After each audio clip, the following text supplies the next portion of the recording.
Agora, você veja, contemporaneidade. Vamos para a antiguidade? Vamos voltar para os persas de Ésquilo. Essa que é a lição. Você vê? Os persas, esse povo invasor, bárbaro, né? A palavra bárbara já se emprega aí nesse sentido. Eles são assim, a vontade de um que se sobrepõe à dos outros. Mas nós, gregos, né, somos uma grande comunidade em que colaboramos todos para a cidade. A voz de cada um tem o mesmo peso que a voz dos outros. Tá certo? Olha, você sabe que, por exemplo, no regime democrático ateniense, foi criado um expediente para garantir o equilíbrio, né, democrático, chamado ostracismo, que vem da palavra ostra, é a concha da ostra, porque os cidadãos que estavam ali na Assembleia, eles votavam, riscando ou não a ostra, juntavam ali as ostras e depois faziam a contagem. Tá? Quando eles queriam mandar alguém embora da cidade por 10 anos. Então eles votavam, se o número de votos era maior do que... Então, o sujeito era ostracizado, ele era banido da cidade por 10 anos. Então, qual era a razão para ostracizar um cidadão? Ele cometeu um crime. Pode ser, mas não necessariamente. Ele era corrupto. Pode ser, mas não necessariamente. A razão mais comum, e foi para isso, na verdade, que foi criado o ostracismo, sabe qual que era? Era que, de repente, ali nas assembleias, tá, tem isso.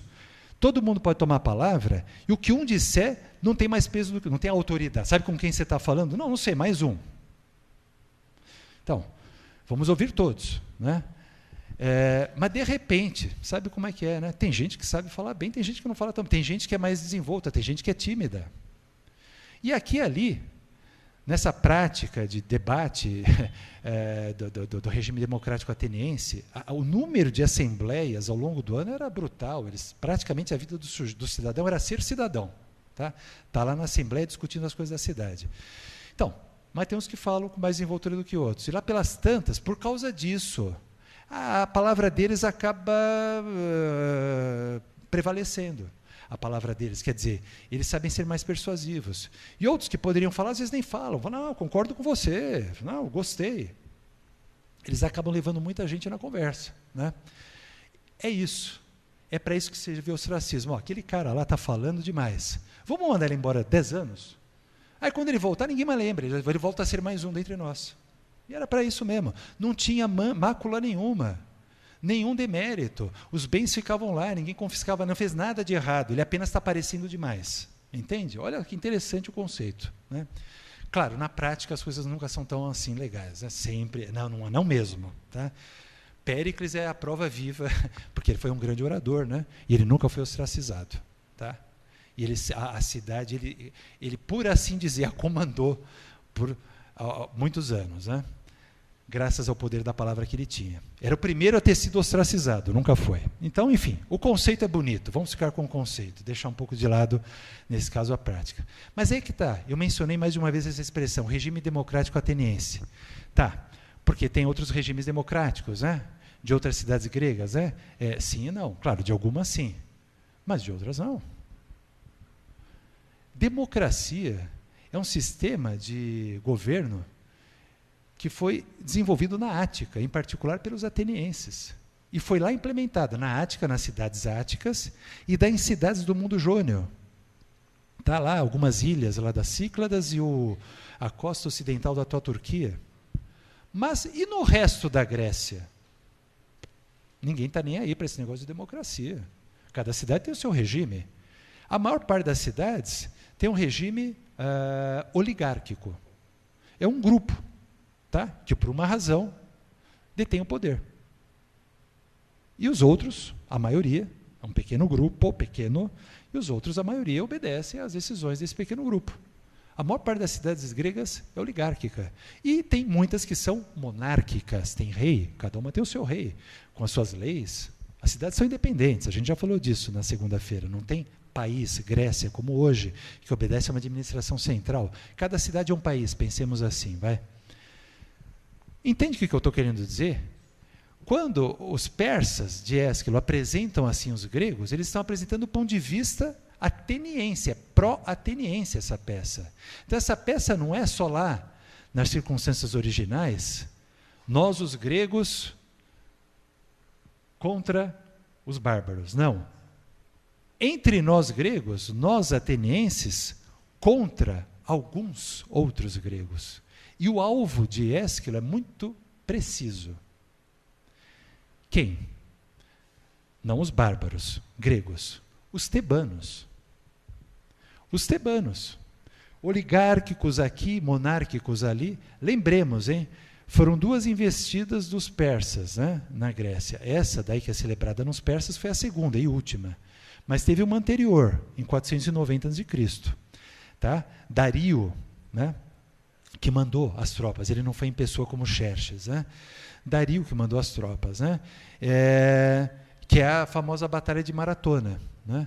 Então, estão vindo as tropas persas, os atenienses começam a se mobilizar, pedem ajuda aos espartanos. Os espartanos mandam dizer, olha, a data aí da luta, né, a chegada, vai coincidir com umas celebrações religiosas nossas, a gente não vai poder sair de casa, não vai dar para ir, desculpa.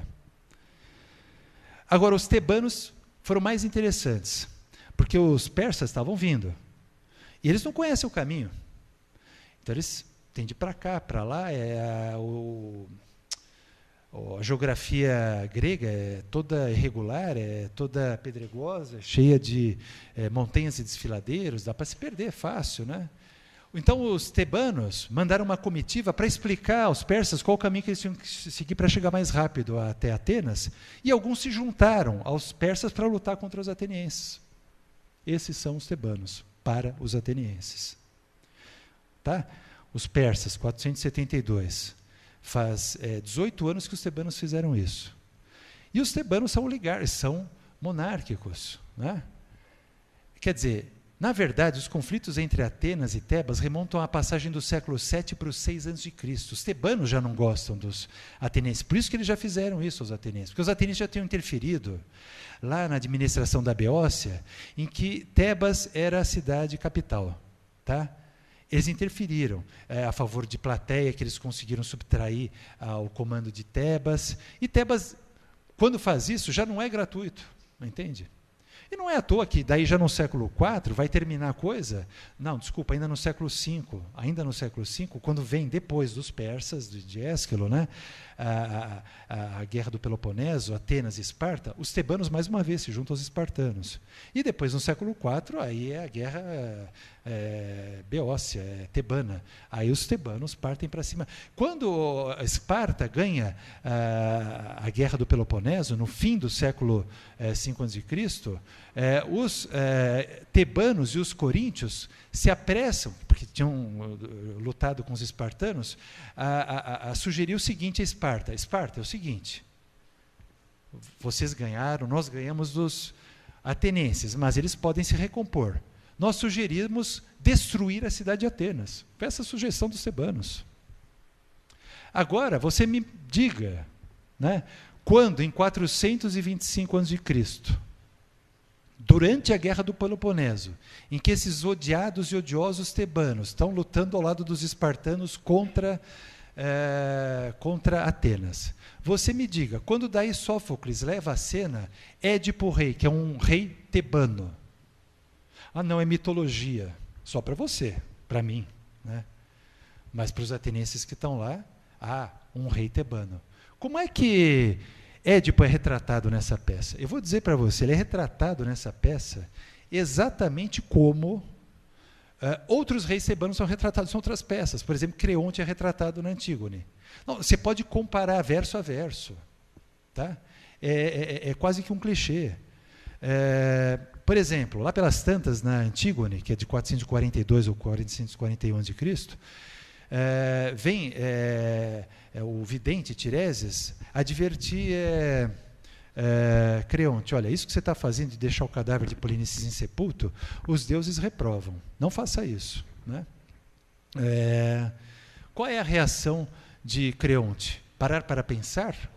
Não, ele pensa imediatamente, ele suspeita, ele acha que Tiresias é um que se diz vidente, um que se diz porta-voz de Apolo, mas na verdade ele é um mentiroso.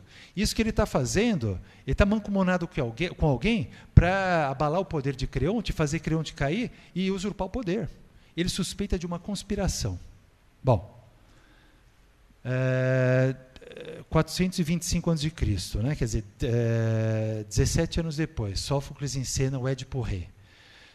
Édipo recebe a visita de Creonte, recebe a visita de Tiresias também, né? E daí Tiresias diz, olha, eu poderia te dizer qual é o mal da cidade, mas eu não vou te dizer porque isso vai te atingir. Mas se você soubesse o que eu sou capaz de ver, eu que não tenho olhos e que você que tem olhos não é capaz de ver, você pediria para eu não falar. Porque Édipo insiste, não, você tem que falar o que você sabe. E aí, de repente, ele não fala. E aí Édipo, o que faz? Suspeita, eu já sei, você está mentindo, você diz que você é um sacerdote de Apolo, mas você está mentindo, você está mancomunado com Creonte, porque vocês querem abalar o meu poder para usurpar o poder de mim. Ou seja, na Antígone, o rei é Creonte. No Édipo rei, é Édipo. Não importa. Aqui e ali, os dois são rei, e aqui e ali, os dois são rei tebano. Primeira característica, eu vou usar essa palavra tranquilamente, paranoia.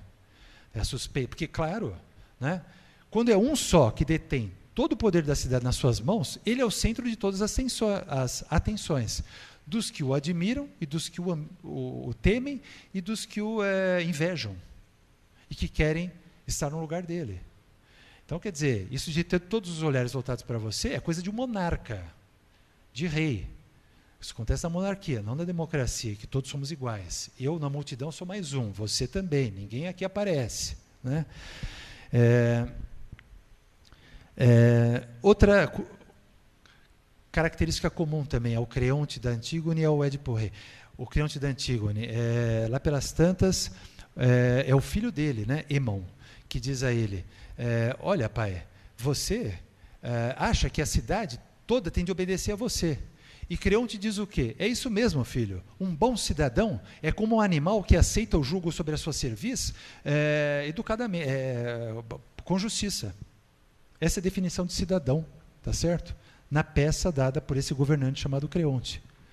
De novo, estamos pensando nisso, circunstâncias históricas. O público ateniense, democrático, ouve a personagem que é o rei dessa cidade chamada Tebas, dá essa definição, um bom cidadão é aquele que, como um animal, aceita o peso do jugo sobre a sua cerviz, tranquilo, sem reclamar. Isso é o bom cidadão, tá certo? Isso faz qualquer ateniense ficar de pelos em pé, né? Mas justamente o ateniense, ele vê, não é só um rei, né? Rei tebano. Os tebanos são assim mesmo, né? Claro, eles trabalham com os persas, que são aqueles reis, né, autoritários. Qual é a palavra mesma que existe em grego para designar um rei autoritário, paranoico, violento? Essa é outra característica comum também de Creonte e de Édipo, na Antígone e no Édipo Rei. A violência. Assim que eles suspeitam, eles mandam açoitar, eles mandam matar, eles mandam prender. Creonte manda prender Antígone, não manda prender Antígone, manda prender a moça, né? Numa cova subterrânea, e que os vigias vão lá regularmente apenas levar pão e água para ela não morrer, para ela ficar lá o mais tempo possível sofrendo. Porque ela quis sepultar o irmão, né? Então, o Édipo também, ele é muito violento. Ele é movido, isso está dito nas duas peças, Creonte e Édipo, são movidos pela orgué, pela ira. E por isso eles não têm frenes, também a palavra que aparece nas duas peças, frenes corretos. Fren quer dizer senso. Eles não têm o bom senso, eles têm o mau senso. Tá? Por quê? Porque eles são sem senso, eles são insensatos, porque eles são movidos pela orgué, pela ira. Então eles são impulsivos, eles são violentos, né?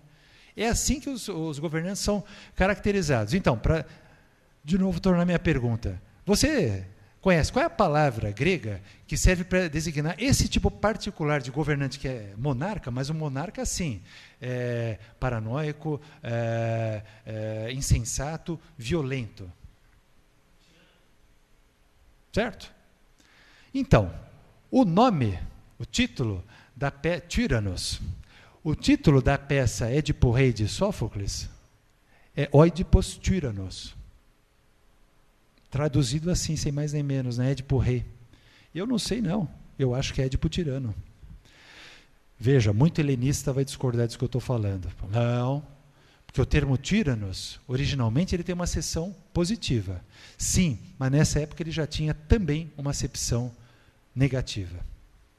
E eu acho que aí, na Antígone é muito claro. Porque para você designar um monarca, se é um bom monarca, esse bom monarca tem um termo para isso em grego, é basileus. Sabe, basílica? Basílica é o lugar do basileus, tá?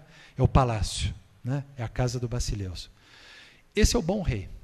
O mau rei, lá pelas tantas, no século V, IV, é designado por essa palavra, tyrannos, tá? Tyrannos.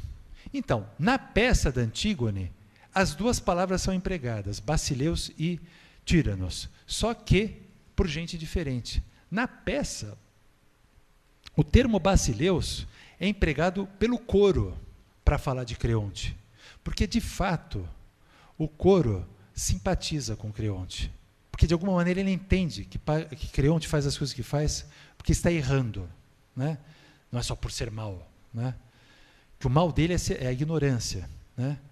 Agora, as personagens que empregam a palavra tyrannos são aquelas que, num determinado momento, estão brigando com Creonte e se aborrecem com ele. O próprio filho, Antígone e Tireses. Então, você vê na própria peça, quando uma palavra é empregada, quando outra é empregada, né? A personagem, o coro, uma que está brigando, que está discordando, e outra que não, que de alguma maneira se compadece de Creonte.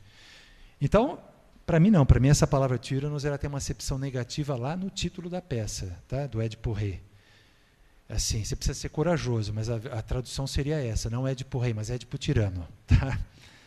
Por que é isso? Porque é uma peça composta por um ateniense para um público, não só de atenienses, mas antes de mais nada de atenienses, e também de gente que vem de outras cidades. Então essas são as circunstâncias políticas. Esses festivais de Atenas são um palco, antes de mais nada, para a cidade de Atenas se exibir para as outras cidades. Olha como nós, atenienses, pensamos diferentemente desses tebanos. Vocês de outras cidades estão vendo? Façam como nós, adotem o regime democrático, que foi isso que Atenas fez, a propaganda do regime democrático. Se você vai a ler Oresteia, não é diferente.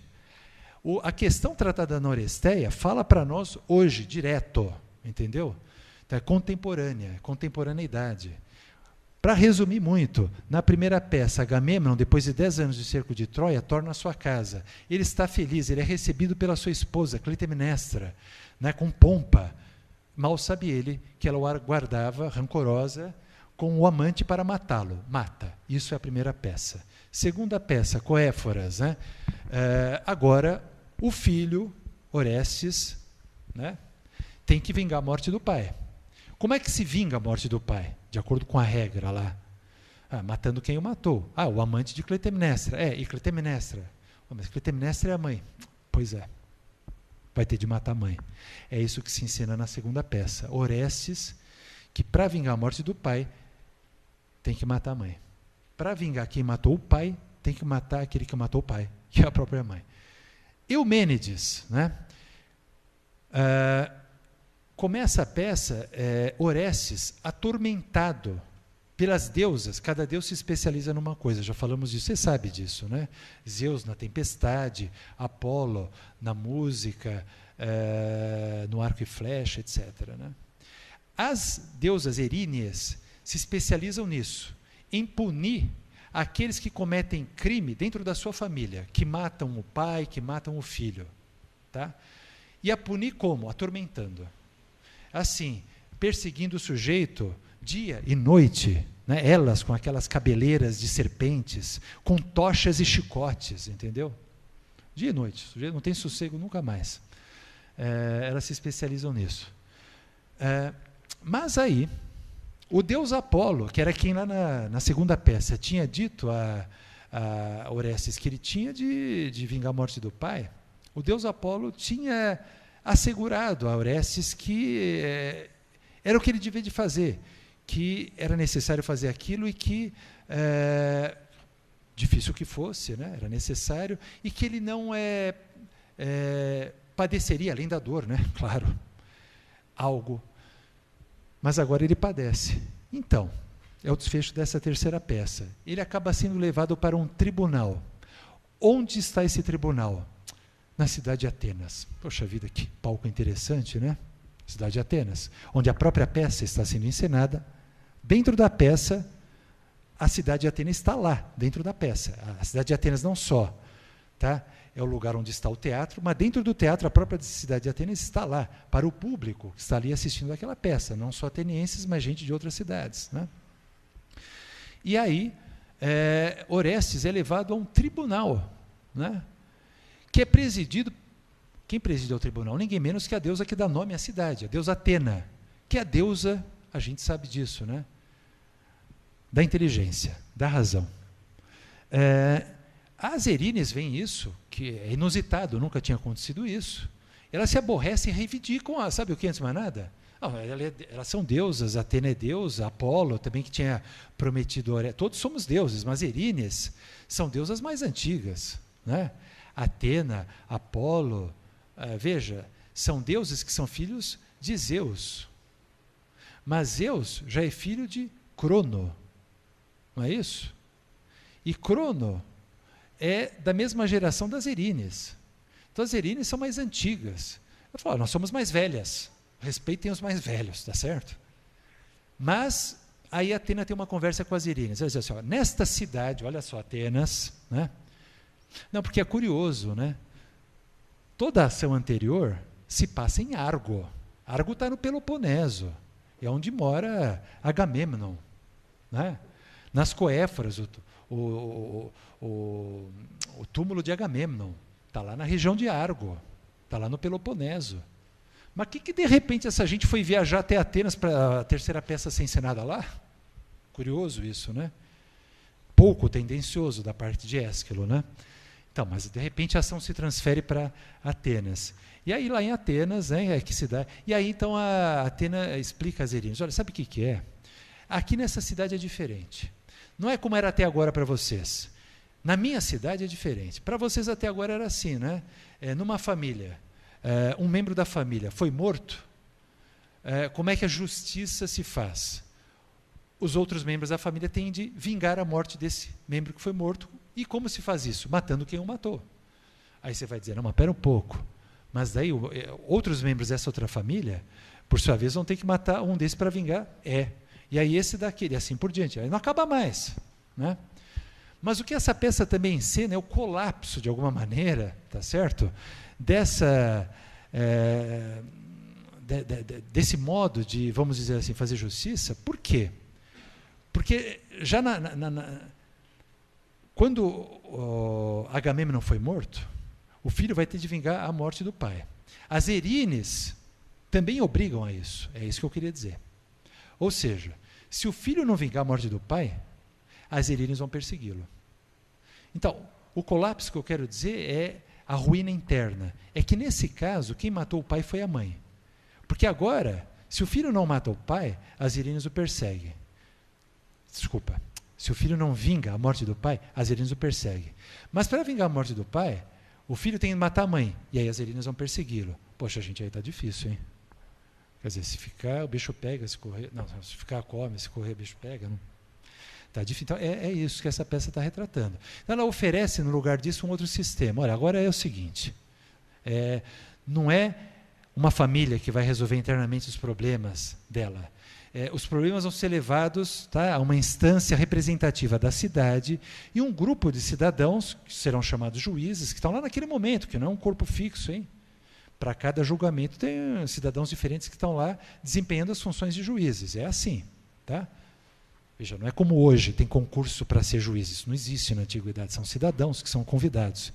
E esses juízes que vão estar lá, eles vão ouvir, inclusive, não só, tá, a família que se queixa, mas aqueles de quem ele se queixa, o acusado, para antes de mais nada aferir, ver se foi isso mesmo, e também para ver se esse acusado matou o membro da família simplesmente assim, apunhalando pelas costas gratuitamente, ou se na verdade, de repente, vai que teve uma briga, ele foi agredido pelo membro da família, E ao se defender no meio da luta, desesperada, ele empurrou o sujeito, e o sujeito bateu a cabeça na pedra e morreu. Isso é legítima defesa? Nós não vamos julgá-lo condenado, não. Vocês não gostaram? Azar de vocês. Aqui nessa cidade tem lei. Entende?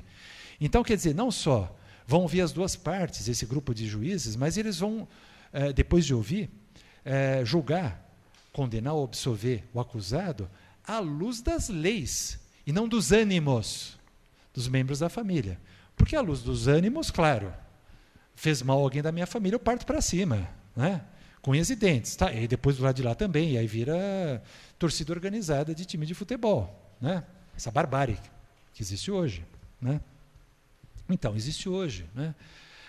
Essa peça fala a nós, quer dizer, quantas vezes a gente não ouve falar, gente, hoje, não estamos lá no mundo arcaico, hoje, numa cidade grande, de linchamento, isso existe. Há pouco tempo teve lá no Guarujá, a mulher que suspeitaram que ela participava de rituais satânicos, não participava de nada. Bom, mas as pessoas, os ânimos, não sei o que lá, fizeram a roda e lincharam a mulher. Ah, a mulher morreu. Tudo bem, mataram. Né? Então, mas é um pouco pior do que isso, porque, de novo, né, a gente ouve essas notícias espetaculares, né? Os governantes, esse grupo de gente mal educada, né? E a gente não para pensar que a gente, às vezes, também lincha as pessoas no Facebook, que a gente lincha na internet as pessoas. Isso é um linchamento. Ninguém põe as coisas ali isentas. As pessoas não põem as coisas ali, elas isentas. Elas não põem ali ponderando as palavras, argumentando. É a maledicência, é o diz que diz, é repetir o que foi dito sem aferir nada, porque também você antipatiza com aquele de quem se diz isso, que se diz que está circulando por aí. Isso é um linchamento. A gente não é diferente das erines, entende? Então essa peça fala para a gente, agora, contemporaneamente, mas historicamente, tem isso, é propaganda política, tenência deslavada, entende? Porque quem disse que o regime democrático não vou nem dizer o único, mas o melhor? Então, quem disse tem nome, foram os atenienses, e eles disseram tão bem que eles convenceram muita gente, até hoje eles nos convencem. Mas tem um ateniense, não sei se você já ouviu falar dele, um tal Platão, já ouviu falar? Então, Platão não caiu nessa conversa. Platão, no político, também na república, também nas leis, trata a matéria política. Lá no político, aí eu termino, tá?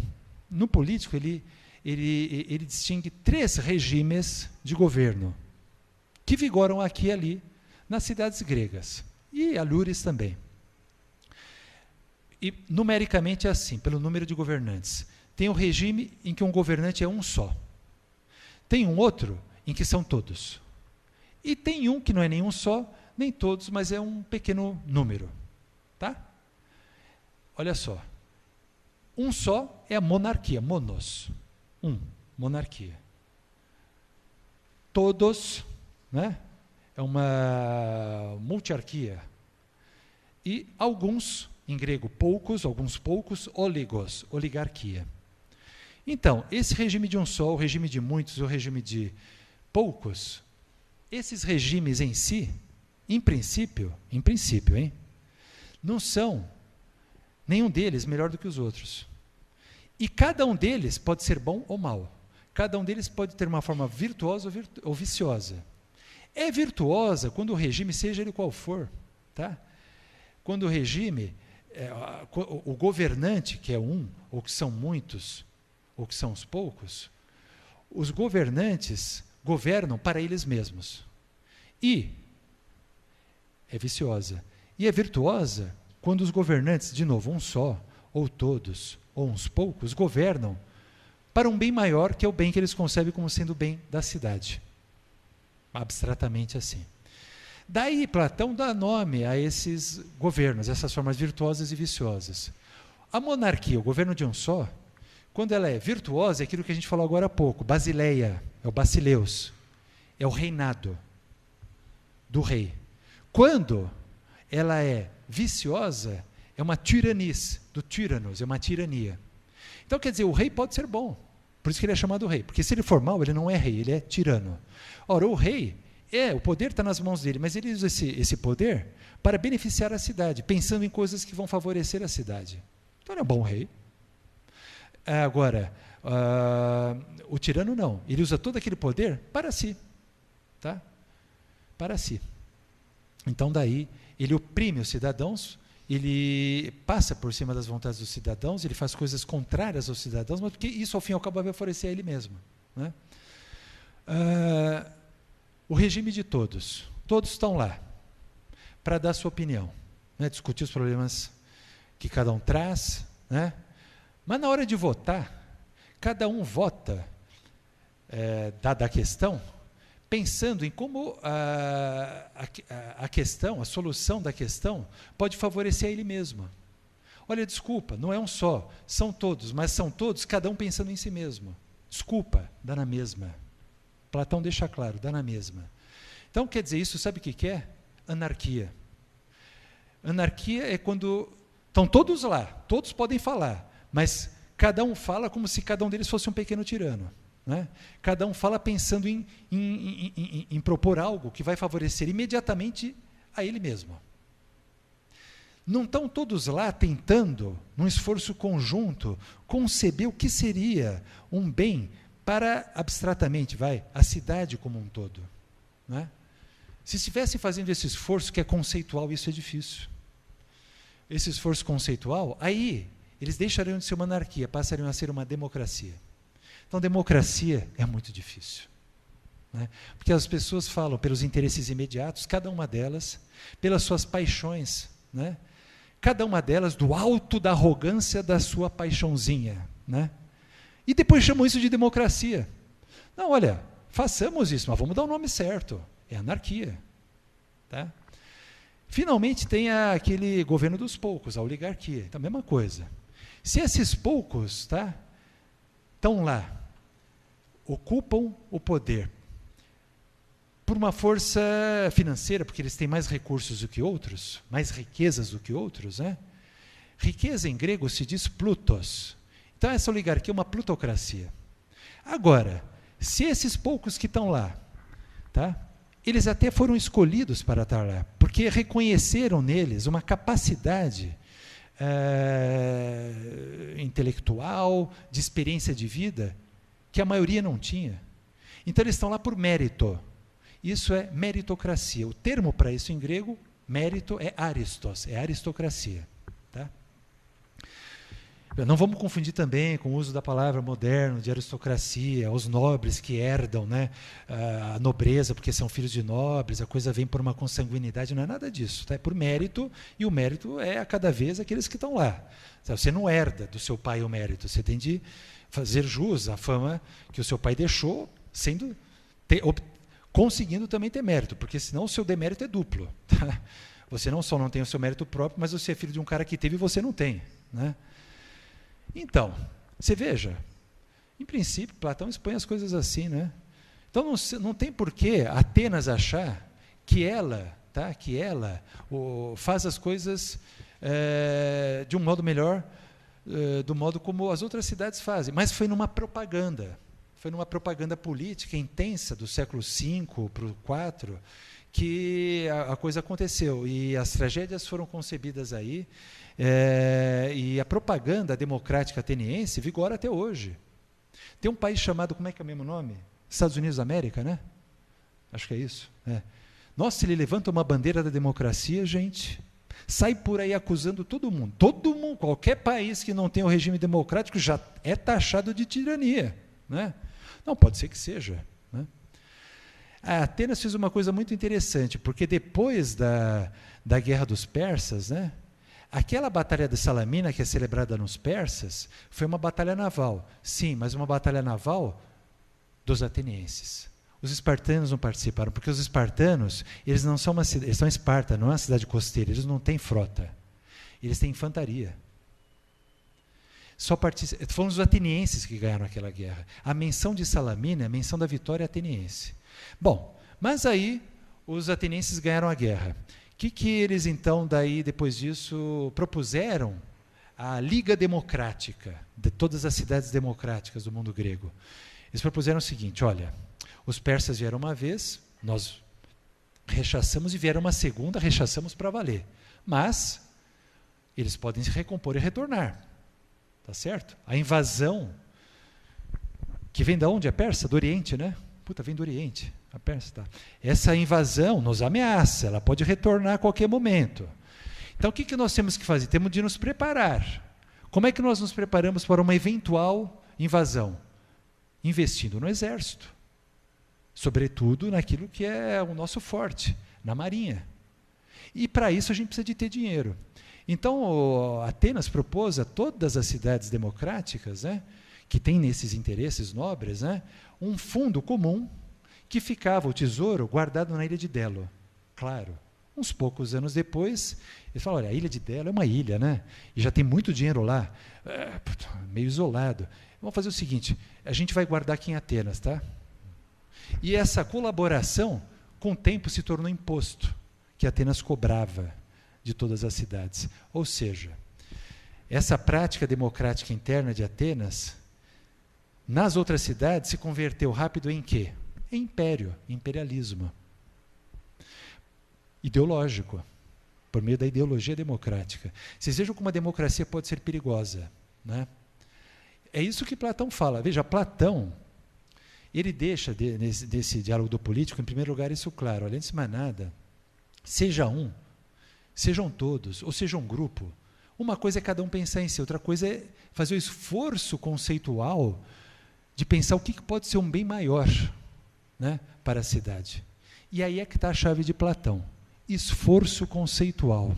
Bom, Platão, tá, isso está dito preto no branco na República, tá? Acha que nem todos somos capazes de fazer um esforço conceitual, o esforço da abstração.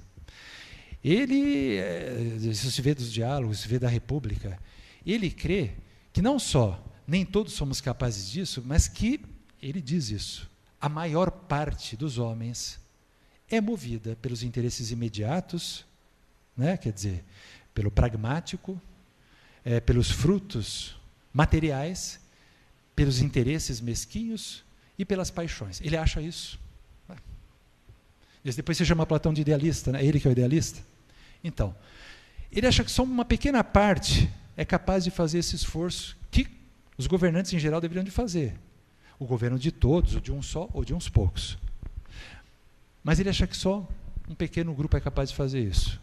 Então, está claro que para Platão, embora, em princípio, o governo de um, o de todos, ou de uns poucos, sempre possa ser bom ou ruim, para ele o mais seguro é que seja um governo de uns poucos. Nem o de um só, nem o de todos. O de todos absolutamente não, hein? Democracia para Platão, mas não mesmo. Porque como é todos, e como a maioria é ruim, vai ser o governo dos ruins. Platão fala, não quero isso. A democracia envolve todos. Todos. A maior parte do todos são ruins. Então a democracia para Platão é sinônimo de o governo dos ruins. Não quero. Mas se for um só, poxa, pode ser que seja um só, que é capaz desse esforço. Pode ser, mas pode ser que não, né? Então, quando você tem um grupo, né, desses que, por mérito, né, aí, se um deles se desvirtua, os outros o mandam embora. Estão lá para controlar. E quando é um só, se ele se desvirtua, aí já era. Que agora já é ele o rei, que vai virar tirano. Entende? Então, ao fim e ao cabo, Platão pleiteia a aristocracia, ou a oligarquia, do mérito, que é um mérito, tá?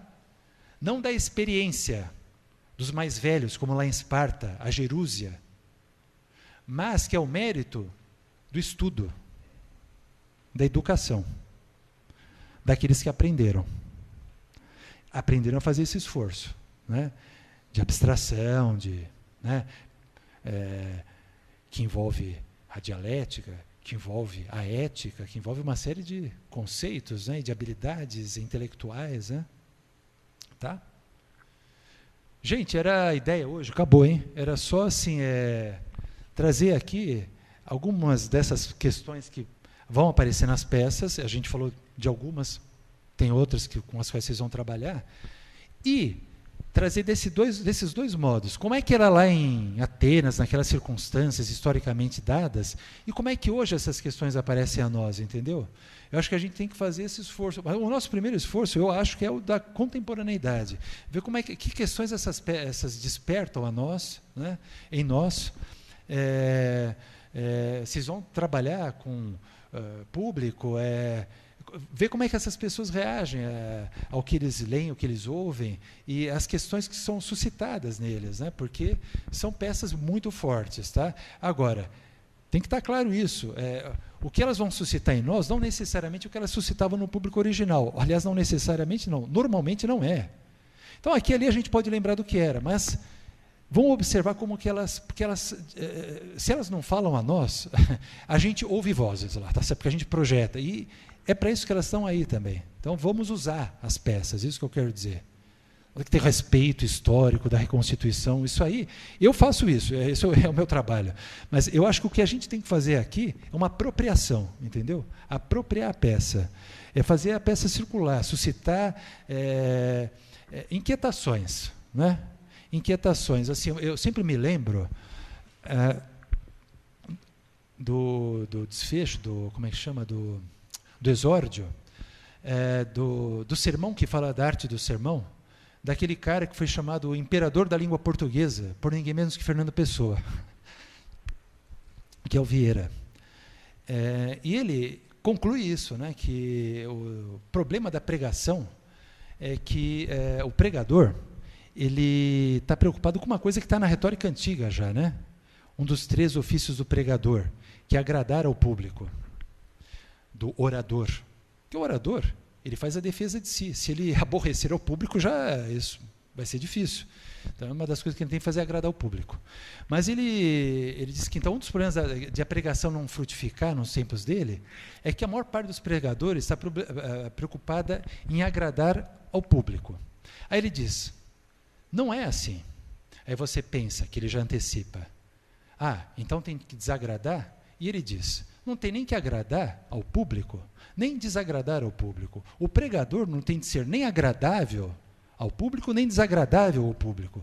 O pregador tem de ser capaz de levar o público a um estado de reflexão em que o público saia de lá insatisfeito, não com o pregador, consigo mesmo. O público tem de sair da pregação desagradado de si. Puxa, eu achava que eu era melhor, percebi que eu sou pior do que eu achava. É isso que o pregador tem de fazer. Tá? E essas peças, eu acho, têm material para isso, para a gente tentar fazer isso. As pessoas refletirem sobre as suas atitudes. Não está na peça de teatro, está na nossa antiga, está na nossa vida atual. E não está só ali, na televisão, o jornal, os grandes governantes. Desculpa, infelizmente está nas nossas pequenas e mesquinhas atitudes do nosso cotidiano ridículo. Tá lá. Vamos nos perceber nas peças, entende? Fazer esse exercício com o público. Eu acho que a gente tem de tentar fazer isso.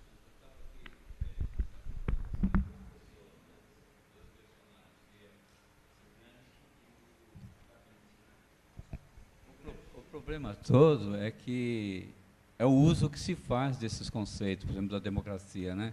A democracia, ela te dá espaço para você que pensa no coletivo, mas dá espaço também para quem pensa em si próprio, porque é a democracia. Todos têm o direito, tanto o Maluf quanto Cristóvão Buarque, por exemplo, né, que é um educador, né, e o Maluf, que não é um educador. Né? Então, a democracia dá esse espaço para os dois lados, né, tanto do lado mal como do lado ruim, aquela coisa de Deus e o diabo. Né? Então, eu estava pensando aqui, o uso que o PT faz do Gramsci, né? O uso que o PT está fazendo do Gramsci. Se o Gramsci estivesse vivo hoje, ele teria saído do partido. Porque nada do que está aí, Gramsci propôs. Né? Se a gente for fazer uma leitura séria, né? E aí, pode pensar assim, o PSDB do outro lado. A gente está vendo o que está acontecendo no PSDB hoje. Né? Todo mundo é candidato a presidente. O Serra está indo para o PMDB, o Alckmin para o PSB, porque o mineiro lá, o Aécio, não abre espaço. Então, a gente vê os interesses, o uso que o político, que o líder político faz hoje desse conceito de democracia. Né? Então, se a gente for ver bem o que o Gramsci propunha, né, em cima da teoria da Vinci, não tem nada a ver, né? Quando o Gramsci estava propondo, o Gramsci fundou o PSB, o Partido Socialista Comunista, quando ele viu que a teoria não batia com a prática, ele saiu e fundou o Partido Comunista. Quando ele começou a trabalhar no Partido Comunista, o Mussolini chegou, né, essa frase é famosa, precisamos impedir esse cérebro de pensar. Colocaram ele numa prisão, ele construiu toda uma obra que até hoje as pessoas não conseguem entender isso daí. Faz um uso disso daí. Então, a democracia que eu vejo aí é um rótulo, né, de manipulação da opinião pública. Eles manipulam, usam esse termo para manipular. Todos eles são democráticos, todos eles têm um D de democracia, né? Então, eu acho que aí é o uso que eles fazem disso daí. O Platão era um sonhador, né? Ele não era prático, ele era um sonhador. Os outros pensadores eram práticos, ele era um sonhador, né? Os outros determinavam o que queriam. O Platão sonhava, como você mesmo colocou aí, que eu entendi isso daí. Ele sonhava com a prática dessa teoria, mas nem todos pensam iguais, né?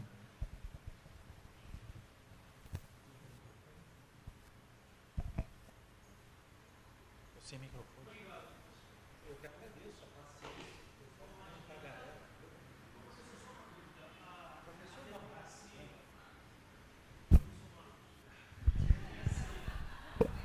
Professor tirando mais. Professor fala a palavra e deixa ele falar. A democracia grega durou só 50 anos. Apenas 50 anos. A democracia grega durou o reino de Atenas, o apogeu de Atenas. Na verdade, é um pouco mais do que isso, tá? Porque ao longo do século V, ou do século IV, você tem a democracia ateniense. Você tem mas então, mas ela não é grega, ela é ateniense. A ateniense das cidades. Assim, eu vou para o mapa da Grécia e eu te mostro. Quais são